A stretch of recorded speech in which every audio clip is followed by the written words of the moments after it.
1 minggu kemudian, ya, 1 minggu setelah kejadian Taufik melakukannya pada Taufan, Taufik cenderung stres dan pusing memikirkan Taufan yang tak mau lagi bertemu dengannya. Bahkan tak mau mengangkat teleponnya. Taufik bingung harus bagaimana. Jujur, setelah kejadian malam itu, Taufik merasakan jika dia semakin cinta dan tak mau lepas dari cowok butanya itu. Ada sedikit rasa menyesal karena melakukannya dengan terburu-buru. Untung saja Taufan tak melaporkan perlakuan bejatnya pada pengurus panti. Jika tidak, bisa saja Taufik dilaporkan ke polisi. Dan sikap Taufan yang masih menutupi kelakuan bejatnya itu membuat Taufik semakin merasa bersalah. Bagaimana Taufan masih merasa kasihan dan masih melindungi Taufik atas perbuatan yang telah ia buat. Sudah seminggu ini, Taufik tak fokus kuliah. Hati dan pikiran Taufik memikirkan Taufan terus-menerus. Baru kali ini Taufik merasakan ketakutan dan rasa bersalah yang luar biasa setelah berhasil mengevak laki-laki. Taufik merasakan takut kehilangan Taufan. Taufik sudah terlanjur sayang dan nyaman pada Taufan. Rasanya baru kali ini Taufik jatuh cinta sejatuh-jatuhnya pada cowok buta yang manis itu. Taufik takut jika Taufan tak mau lagi menerimanya. Taufik takut jika Taufan tak mau lagi dekat dengannya. Taufik juga takut jika Taufan tak mau memaafkannya. Sudahlah, semua sudah terjadi. Taufik tak menyerah. Sore nanti Taufik akan berusaha menemuinya lagi dan akan meminta maaf pada Taufan. Semoga saja membuahkan hasil. Di rumah Hendra. Ya, di rumah Hendra sendiri. Hendra yang baru saja pulang memijat yang tak jauh dari rumahnya saat ini sedang menunggu Mbak Niken untuk menyiapkan makan siangnya. Dan sembari menunggu makan siangnya disiapkan, Hendra hendak menelpon Hendri. Namun berkali-kali menelpon, Hendri tak menjawabnya. Mungkin Hendri sedang sibuk. Entah mengapa, Hendra merasa rindu pada Hendri, meski belum ada apa-apa di antara mereka. Dan keduanya masih sama-sama malu-malu. Apalagi ketika minggu lalu, saat Hendri tiba-tiba saja sudah ada di rumahnya saat pulang dari pameran dan setelah mengantar ceweknya pulang. Namun keduanya hanya sempat ngobrol sebentar saja. Itu karena Hendri memutuskan untuk memilih pulang saat Hendra menyuruhnya menginap. Ya, Hendra juga tak mengerti kenapa sekarang Hendri seperti trauma dan seperti takut kepadanya. Bahkan terkesan sedikit memberi jarak pada Hendra. Ya, harusnya Hendra senang. Bukankah ini yang diinginkan Hendra? Agar jangan sampai ada sesuatu di antara keduanya. Harusnya Hendra juga senang. Hendri memiliki kekasih. Itu artinya Hendri masih di jalan yang lurus. Namun mengapa perubahan sikap Hendri saat ini membuat Hendra merasa ada sedikit yang kurang? Dan tak seperti biasanya. Seperti ada yang kurang saja. Ya, ketika Hendra sedang melamun, Hendri menelpon. Halo dek, maaf mas, Hendri baru pulang dan baru sampai kos. Oh iya dek, gak apa-apa. Ada apa mas? Gak apa-apa dek. Oh, kirain ada apa. Lagi apa mas? Ini, di rumah, lagi mau makan siang dek. Masih nunggu Mbak Nika nyambel. Wah, enak nih. Kamu pulang dek? Pastilah mas, kan malam minggu. Oh iya, pasti mau ngapel ya? Mas bisa aja. By the way, mas ada mijet? Malam ini gak ada dek, nanti sore sama besok pagi-pagi. Oh gitu, iya mas. Ya sudah, gue mandi dulu ya mas, gerah. Iya dek, tut. Ya, entah kenapa Hendra merasa Hendri yang sekarang sangat berbeda dengan Hendri yang dulu. Yang penuh dengan basa-basi dan tak seperti saat ini, yang cenderung terlihat biasa saja. Bahkan baru saja tak ada obrolan jika nanti malam Hendri akan menemuinya atau tidak. Mengajaknya menginap lagi bersamanya pun Hendra sungkan karena tak enak, karena Hendra sudah 2 kali mengusirnya. Dan terakhir mengajaknya menginap, Hendri telah menolaknya. Itulah kenapa Hendra jadi merasa tak enak. Drah, iya mbak, nih tempe penyet sama ayam goreng, ini air putihnya. Makasih mbak. Kamu kenapa? Kok ngelamun aja? Mikirin apa sih? Apa jangan-jangan mikirin Hendri ya? Iya mbak. Kenapa Ndra? Hendri gak pulang weekend ini? Pulang mbak, tapi gak tahu main kesini apa enggak. Jujur, Hendra gak mau jadi gay mbak. Tapi Hendra merasa kangen sama Hendri. Tapi mungkin Hendri malam ini gak kesini. Pastinya dia malam mingguan sama ceweknya. Ya wajar toh, kan sekarang dia sudah punya cewek. Siapa tuh namanya? Dara, cantik lagi. Ya wajar kalau dia sibuk dengan urusannya sendiri. Ya masa dia harus kesini terus? Kan gak wajib. Emangnya kamu siapanya? Yang harus wajib malam minggu diajak main. Ingat, kamu sudah melakukan hal yang benar. Kamu menolaknya. Jadi jangan ada pikiran macam-macam. Lagi pula, Hendri itu masih muda. Anak orang kaya, berpendidikan. Teman dia banyak, bukan cuma kamu aja. Lebih baik kita sadar diri kita siapa. Tapi kita tetap menganggapnya sebagai adik. Adik ketemu gede. Iya mbak. Ngomong-ngomong, si Taufan kok udah beberapa hari ini gak kelihatan mampir ke sini ya? Iya mbak, sudah 3 hari ini dia gak mangkal lagi. Katanya gak enak badan. Dan pas terakhir mangkal juga dia cenderung diam saja. Hendra tanyain kenapa, tapi dia gak jawab. Seperti gak kayak biasanya yang ceria. Tumben, coba kamu tanya lagi sama dia. Kamu kan sahabatnya, sama liatin dia. Takutnya dia kenapa-napa. Apa masuk angin atau gimana?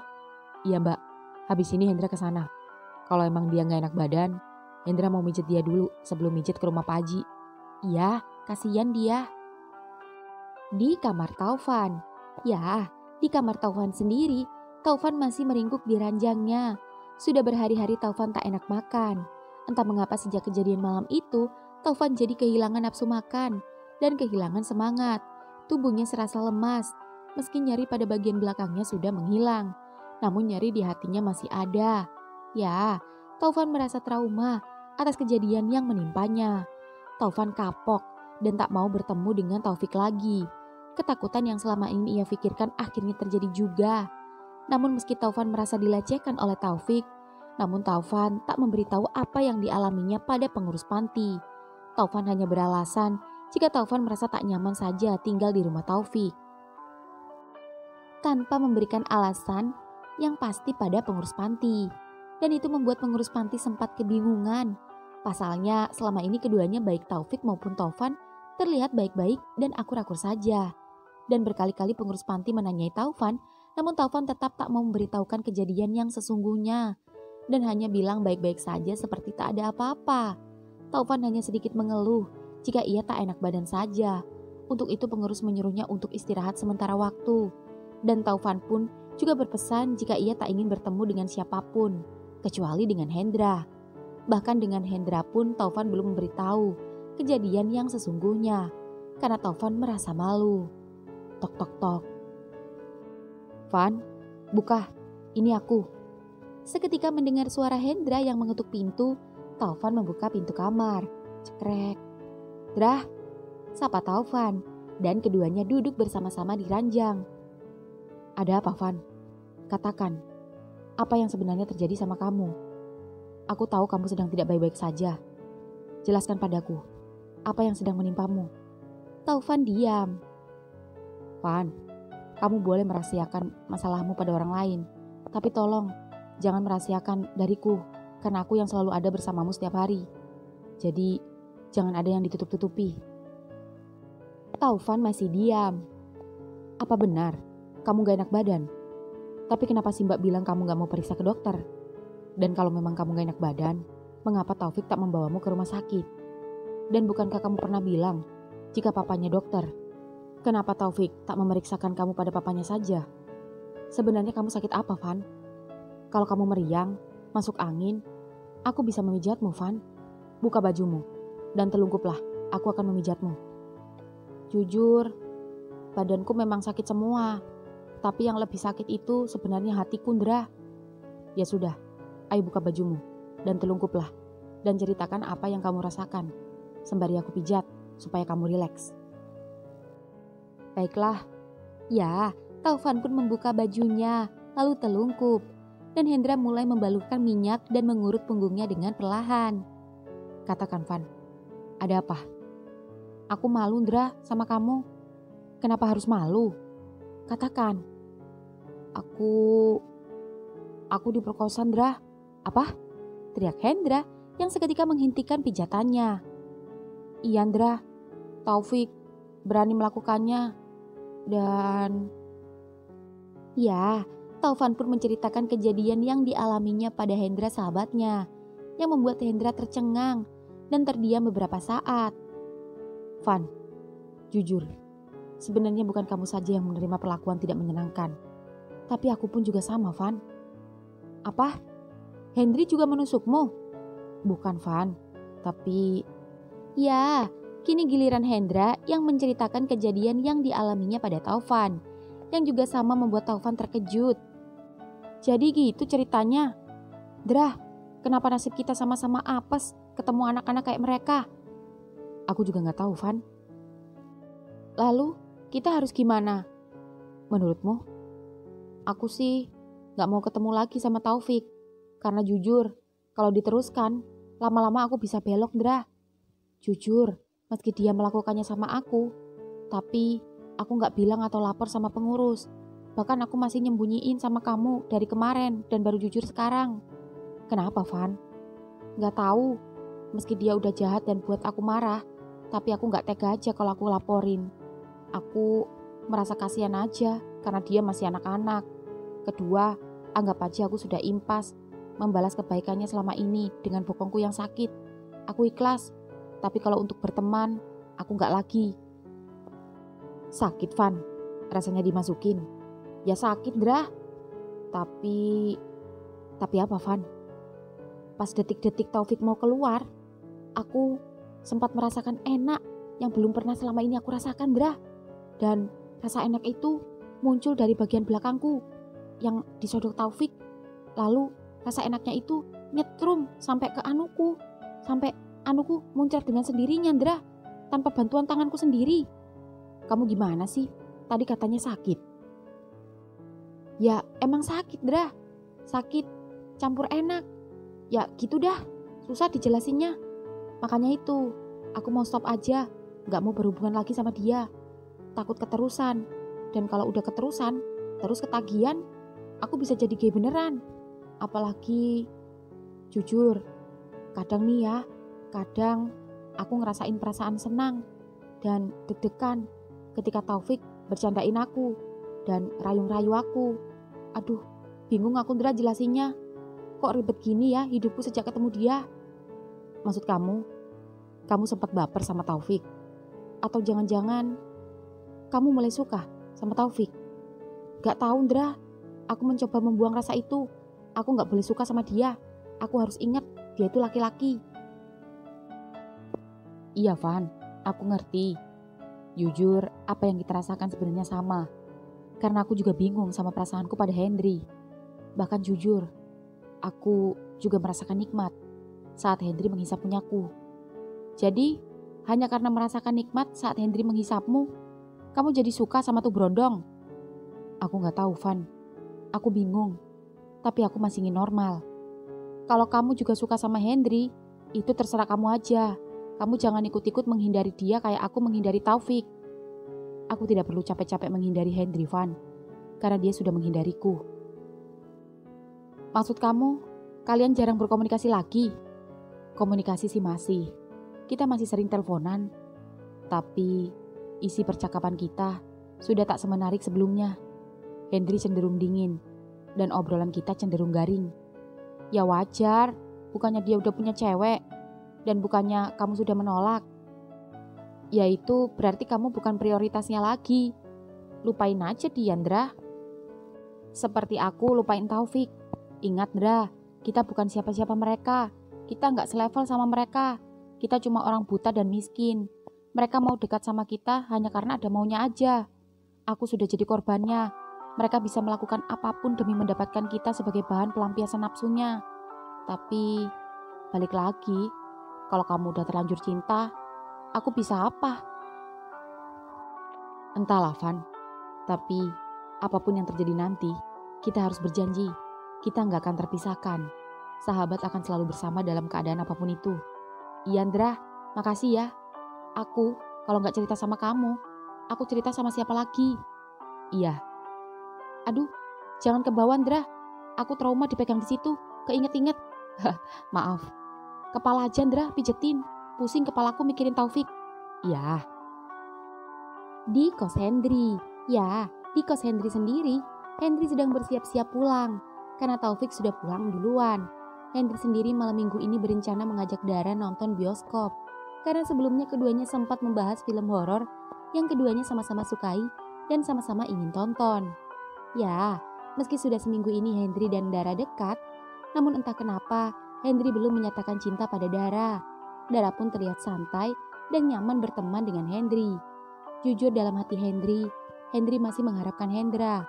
Namun Hendri selalu teringat-ingat ketika Hendra marah kepadanya. Dan ingatan itu selalu membuat nyali Hendri menciut saat ingin kembali mendekatinya. Alhasil, ia tak mau membuat Mas Hendranya marah lagi kepadanya dan lebih memilih berteman seperti biasa, seperti yang diinginkan Hendra padanya. Meski jujur dalam hati, Hendri terasa sangat menyiksa. Karena harus menahan rasa rindu karena tak bisa berdekatan lagi dengan Hendra. Dan entah sampai kapan, Hendri sanggup menahan untuk menghindar dari Hendra dan bersikap sewajarnya saja. Yang jelas, meski Hendri enggan untuk menginap lagi di tempat Hendra, namun Hendri akan selalu menyempatkan bertemu Hendra meski hanya sekedar menatap wajah tampannya saja, untuk mengobati rasa rindunya yang semakin lama bukannya semakin berkurang, namun justru semakin bertambah. Di lampu merah sendiri, saat ini mobil Taufik sudah sampai di lampu merah. Namun Taufik tak melihat Taufan maupun Hendra di sana. Taufik pun mampir ke warung bakso Cak Narso untuk menanyakannya. Cak, Fik, Taufan udah beberapa hari ini gak mangkal. Katanya gak enak badan, gak tahu sakit apa. Aku belum sempat lihat dia. Coba kamu lihat anaknya. Oke Cak, suwun, gue langsung sana dulu ya. Ya, mendengar beberapa hari ini Taufan gak mangkal membuat Taufik semakin panik dan khawatir. Taufik pun buru-buru melajukan mobilnya langsung menuju panti. Dan begitu sampai panti, Taufik langsung meminta izin pada pengurus untuk menemui Taufan. Taufik pun diperbolehkan menemui Taufan ke kamarnya. Taufik mengetuk pintu kamar Taufan. Tok tok tok. Mas, ini gue. Taufan tak bersuara. Mas, buka pintunya mas. Gue mau ngomong. Taufan tetap tak merespon. Mas, gue minta maaf. Gue salah. Iya gue akuin. Tolong jangan diemin gue kayak gini. Gue kangen sama lo mas. Udah seminggu ini lo gak ngangkat telepon gue. Please, buka mas. Taufan masih tak menjawab. Mas, gue sayang sama lo, teriak Taufik yang masih tak dijawab oleh Taufan. Dan hingga beberapa saat kemudian suara teriakan Taufik tak lagi terdengar. Taufan pun memberanikan diri untuk mencoba membuka pintu kamar. Cekrek. Dan begitu pintu terbuka, Taufik tak ada. Van, udah bangun? Taufik mana mbak? Udah pulang barusan, pas ketemu mbak baru pulang belanja. Katanya kamu tidur, dipanggil-panggil gak nyaut. Oh iya mbak, gimana? Badanmu udah enakan? Udah mbak, tadi udah dipijat sama Hendra. Ya sudah, istirahat aja dulu, jangan ngamen dulu. Sepertinya kamu masuk angin sebelum kamu benar-benar sembuh. Iya mbak. Taufan pun membatin dalam hati. Andai kalian tahu kalau aku bukan masuk angin, tapi kemasukan batang, pasti kalian terkejut. Maaf ya Fik, aku masih belum bisa ketemu kamu. Aku masih teringat-ingat malam itu. Lebih baik kamu lupain aku dan cari saja cowok lain yang sama-sama suka laki-laki, yang sama-sama masih muda dan sama-sama kaya. Jangan aku gak pantas sama kamu. Malam hari kemudian. Ya, malam ini malam minggu. Hendra di rumah sendirian. Dan malam minggu kali ini sungguh berbeda dengan malam minggu sebelumnya. Hendra kesepian. Itu karena Mbak Niken ada acara kondangan di rumah temannya. Sedangkan Hendri sibuk dengan ceweknya. Bahkan Hendri yang biasanya selalu menghubunginya dan menanyakan kabarnya, kini sudah tidak lagi. Sedangkan Taufan sendiri mungkin saja diculik Taufik dan diajaknya jalan-jalan. Meski Hendra tahu keduanya sedang tidak baik-baik saja. Ya, Hendra pun mau tak mau hanya bisa menyeruput kopinya sendirian sembari menikmati udara malam di depan rumahnya. Hingga kemudian Hendra mendengar suara motor terparkir di depan. Mas, Dek, teriak Hendra senangnya minta ampun saat mendengar suara Hendri menyapanya. Lalu Hendri seketika duduk di samping Hendra. Wangi semerbak harum Hendri tercium di hidungnya yang membuat Hendra rindu. Keluar yuk mas. Kemana? ngopi-ngopi nongkrong. Ini Mas baru aja ngopi. Yang ngopi lagi Mas. Barusan kan ngopinya sendirian. Habis ini berdua, pasti lebih nikmat lagi. Memangnya kamu gak kencan sama cewek kamu? Baru aja pulang nonton Mas. Oh gitu, iya Mas. Ya sudah, ayo. Ya, Henry pun membantu Hendra naik ke motornya dan motor pun jalan. Dan ketika jalan, keduanya sempat saling diam. Dan entah kenapa keduanya sama-sama grogi, sama-sama gugup. Terutama Hendra yang tak enak pada Henry setelah 2 kali mengusirnya. Dan keduanya belum ada membahas masalah itu. Set, Henry meraih tangan Hendra dan meletakkannya di perutnya yang membuat Hendra terkejut senang. Pegangan Mas. Oh iya dek. Tak lama kemudian, keduanya sampai di kafe kebun.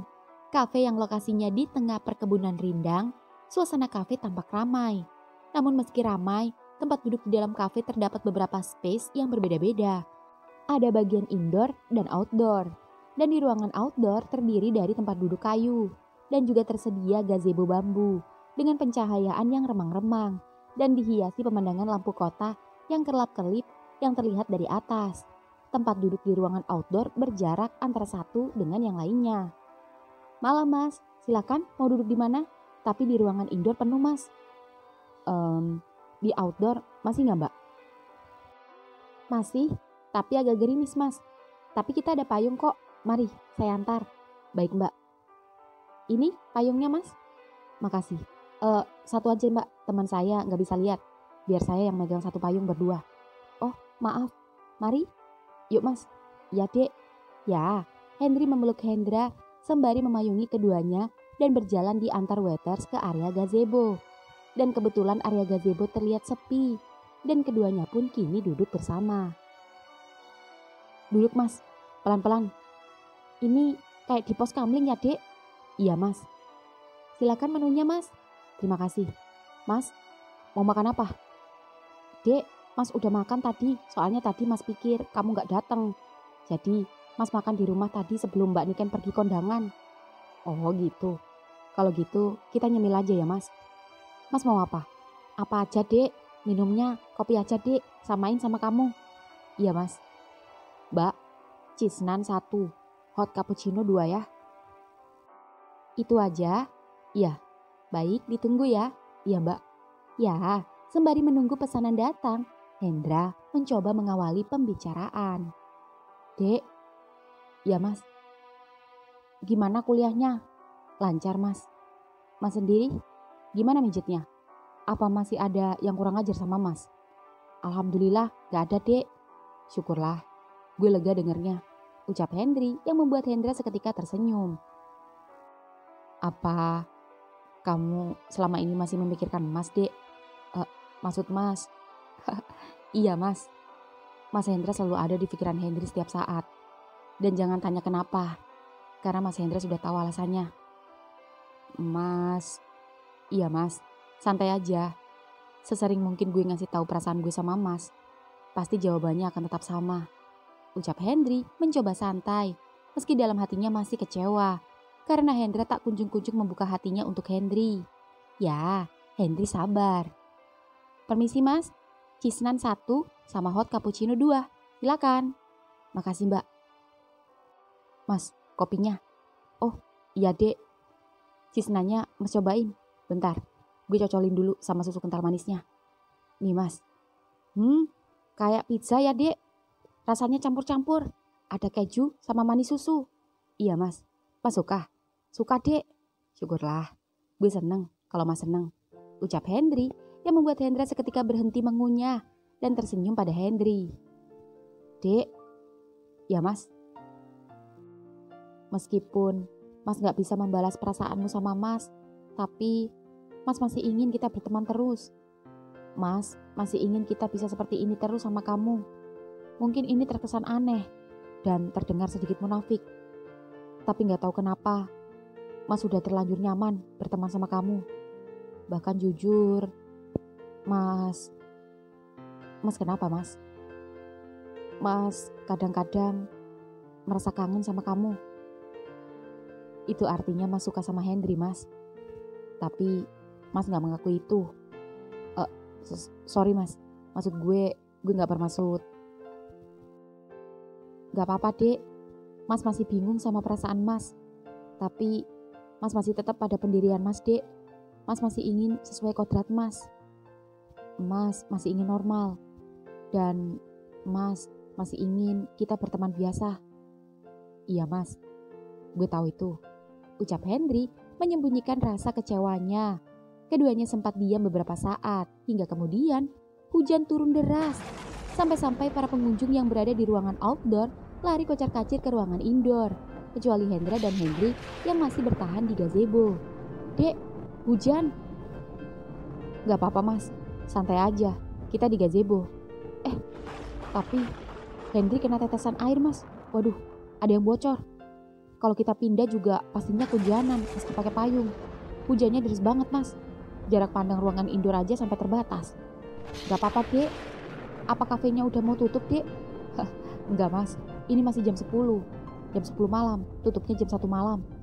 Oh, syukurlah. Masih bocor dek? Masih Mas. Sini dek, deket Mas. Iya Mas. Aduh, di sini juga baru netes dek. Sini Mas, geser dikit. Awas kopinya. Di sini agak aman. Ya, meskipun jadinya kita mepet.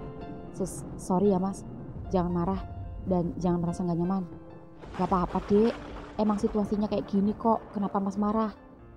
Hendri gak enak aja, takut aja Mas marah lagi sama Hendra. Maafin Mas ya dek, Mas terbawa emosi. Iya Mas, gue juga yang salah. Jadi dingin, mana lupa pakai jaket lagi. Ini, pakai aja jaket Mas dek, Mas kuat dingin kok. Jangan Mas, nanti Mas sakit. Kalau Mas sakit, gak bisa mijet. Seketika Hendri shock saat Hendra tiba-tiba merangkulnya. Mas, gak apa-apa dek, santai aja.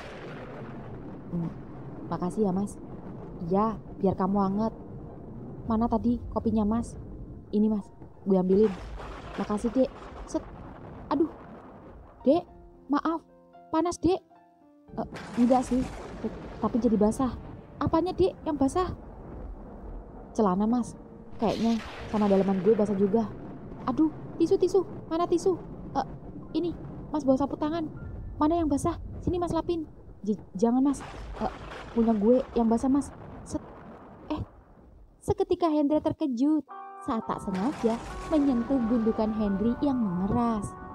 Mas, biarin aja, gak apa-apa kok. Ntar juga palingan kering-kering sendiri. Kamu tegang dek. Iya Mas. Kok bisa? Gue juga gak tahu Mas. Mungkin efek hujan-hujan gini. Dan jujur, mungkin ini juga efek kalau deket Mas, bawaannya tegang. Gue juga gak tahu kenapa. Dan sebenarnya salah satu hal yang membuat Hendri takut ketemu Mas, selain takut Mas marah, juga takut Hendri kayak gini kalau lagi deket Mas. Suka tegang gak jelas. Takut membuat Mas gak nyaman. Hendra mulai panik dan bingung harus berbuat apa. Gak apa-apa Mas, jangan dipikir. Gue gak akan minta bantuin Mas buat ngeluarin kok. Gue akan tahan sampai hujan reda. Setelah ini gue anterin Mas pulang. Hendra masih diam dan bingung harus melakukan apa. Keduanya jadi serba salah dan sama-sama diam.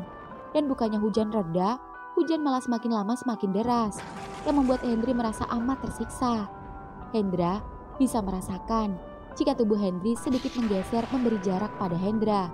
Sepertinya Hendri benar-benar ketakutan jika Hendra memarahinya dan trauma pada malam itu. Dan entah kenapa, Hendra merasa kasihan, apalagi ketika merasakan Hendri sedikit bergetar karena mulai kedinginan akibat tetesan air yang bocor mulai mengenai tubuhnya karena tubuhnya bergeser menjauh dari Hendra.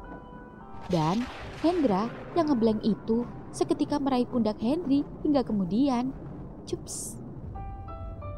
Mas, jangan. Gue gak mau Mas marah lagi sama gue. Ya, belum selesai menjawab, mulut Hendri kembali dibungkam oleh Hendra. Hendri berasa mimpi. Hendri tak ambil pusing dengan alasan Hendra menciumnya saat ini.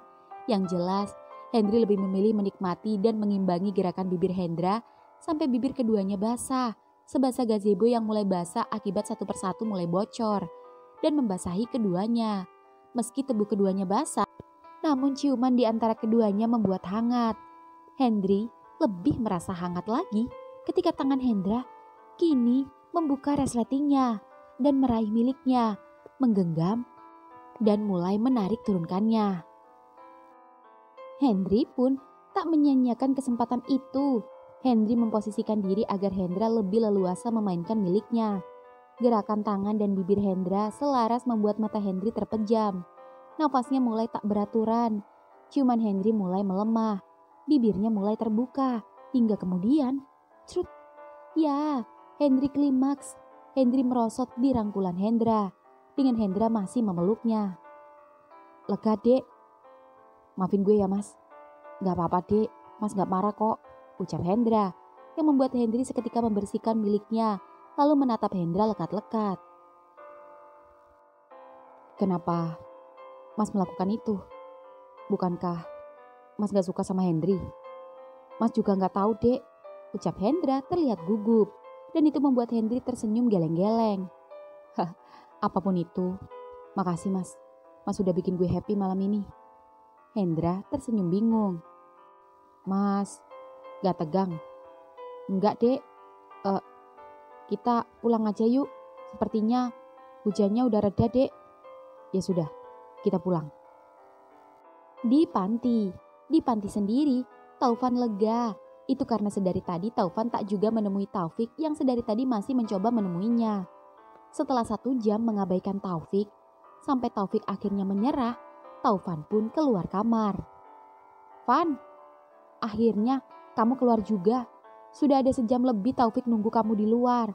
Sampai ngobrol sama yang lain, tapi kamu gak keluar juga. Akhirnya sekarang dia pulang. Syukurlah. Kamu kenapa sih? Ada masalah apa sama Taufik?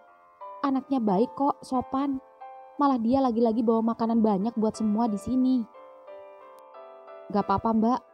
Aku sungkan aja kalau terus-terusan main ke rumahnya. Harusnya kamu bersyukur. Ada orang kaya yang mau berteman denganmu, itu rezeki. Iya, Mbak. Aku mau ke rumah Hendra dulu. Ya sudah, hati-hati. Awas licin habis hujan. Iya, Mbak. Ya, Taufan pun berjalan perlahan-lahan dengan tongkatnya hendak ke rumah Hendra. Dan begitu keluar gerbang dan berjalan sekitar 50 meteran. Set. Tolong. Set. Brak. Mas, ini gue. Aku mau turun. Kalau lo nekat turun, lo mati, ucap Taufik dan mobil pun jalan. Fik, aku benci sama kamu. Turunin aku. Balikin aku ke panti. Enggak. Mau apa? Apa belum puas kamu merusak hidupku, ha? Mas, gue minta maaf. Iya, gue salah. Tapi ini semua gue lakuin karena gue suka sama Mas. Kamu yang suka-suka sendiri. Aku gak suka sama kamu. Dan gak akan pernah suka sama kamu. Dan jangan pernah berharap aku mau berteman lagi denganmu. Memaafkanmu saja aku gak sudi. Lebih baik aku mati daripada aku bertemu denganmu lagi, ucap Taufan hendak membuka pintu mobil, namun tak bisa. Mas, Taufik yang melihat Taufan terlihat emosi itu jadi takut. Apalagi Taufan terus mengetuk-ngetuk pintu kaca mobil dan kaca depan dengan tongkatnya. Hingga kemudian, biar pintu mobil pecah. Mas, jangan nekat. Taufik pun buru-buru menepikan mobilnya di tempat yang sepi. Mas, stop. Oke, lo mau apa, Mas? Mau lo apa? Gue turutin malam ini juga. Kesel gue. Aku mau kamu jangan ganggu-ganggu aku lagi. Aku mau kamu jangan temui aku lagi. Dan aku gak mau temenan sama kamu lagi. Aku serius. Taufik menatap Taufan lekat-lekat. Sorot mata butanya menampakkan amarah dan menunjukkan kemunafikan yang memancing emosi dan kekecewaan di hati Taufik. Oke, gue turutin kemauan Mas. Tapi malam ini, Mas juga harus menuruti permintaan terakhir gue. Setelah itu, gue janji, gue gak akan ganggu hidup Mas lagi. Tapi sebelum itu, gue mau menikmati tubuh Mas untuk yang terakhir kalinya. Taufik, set. Cups, sorry Mas. Set. Taufik membius Taufan yang mencoba memberontak dengan bius yang ia dapatkan dari papanya. Taufan pun perlahan-lahan lemas dan lambat laun tak sadarkan diri. Sorry mas, gue terpaksa ngelakuin ini. Tapi setelah ini, gue janji, gue bakal nebus dosa gue sama lo. Dan nebus kesakitan yang lo rasain karena gue. Dan menggantinya dengan kebahagiaan. Meski gue harus nempatin janji gue buat menjauh dari hidup lo, gue akan lakuin. Supaya lo tahu betapa gue sayang sama lo mas.